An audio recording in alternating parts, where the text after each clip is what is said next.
Walter, I want to dive straight in with what strikes me as one of the fundamental and perhaps the fundamental question about Elon Musk, which concerns his often brutal upbringing in South Africa and its impact upon him. Tell us about the early years and why they're so important. You know, when he grew up in South Africa, it was a very violent period. He would go as a kid, to the anti-apartheid concerts with his brother. And the door of the train would open, and he saw somebody with a knife in his head. And he said that the blood on the soles of his shoes was sticky all that night. And it taught him how to deal with adversity. He was somebody who was socially awkward, and I mean that in the extreme. He talks about having Asperger's, but it's basically an autism spectrum disorder, where he had no friends at all, and he was very bad at emotional input-output.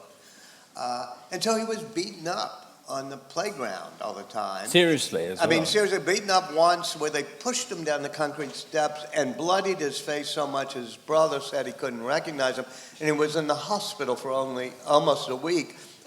But that was mild compared to the scars that were psychological from his father, because when he came home from the hospital, his father made him stand upright for a couple of hours and berated him and took the side of the boy who had beaten him up and told Elon, "You'll never amount to anything, you're a loser, it's your fault." And Musk kind of retreats into the corner of the library and bookstore reading the X-Men comics like a geek and sci-fi, and begins to just will himself and imagine himself as a Captain Underpants superhero. He said that the superheroes in the comics wanted to save the world, but they wore their underpants on the outside. And he said that made them look ridiculous. And then he paused and he said, but they were trying to save the world. Yeah. And in some ways that's ingrained in him as he escapes South Africa at age 17 and comes to North America, that he's going to have these grand missions, but he struggles with the demons of his childhood.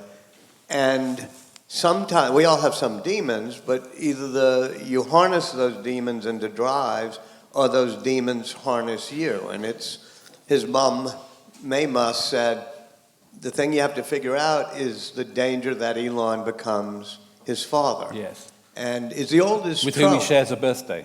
Yeah, and they share this Jekyll and Hyde quality where people say, do you like Elon Musk? And so it depends on which Elon you catch. I mean, Grimes, his girlfriend, says, there are many Elon Musks I love, but there's one that I really hate and who hates me, and she calls that demon mode. Demon mode. It's interesting you mentioned demon mode because there's a sort of curious mixture of often quite endearing juvenile goofiness and what you call the demon mode aggression. And I wondered, is this actually a man who's 52 now, but who's still essentially captive in his childhood? He's still stuck in his childhood. Yes, he's a man-child, which we call him. And Tallulah Riley, the English actress, had dinner with her last night because she was a great source for the Married book. to him twice. Married to him twice, which says something.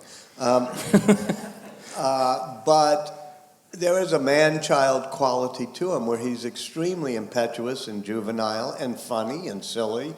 I don't know if you'll take this an insult, but his preferred form of humor is Monty Python skits, which he, at the darkest moments when he's gone totally cold on somebody, I can see when demon mode's coming on. I can see what's going to trigger. But then I can also see he'll snap out of it, like Mr. Hyde will to Dr. Jekyll, and he'll pull out his phone and watch the Ministry of Silly Walks skit or some Monty Python skit.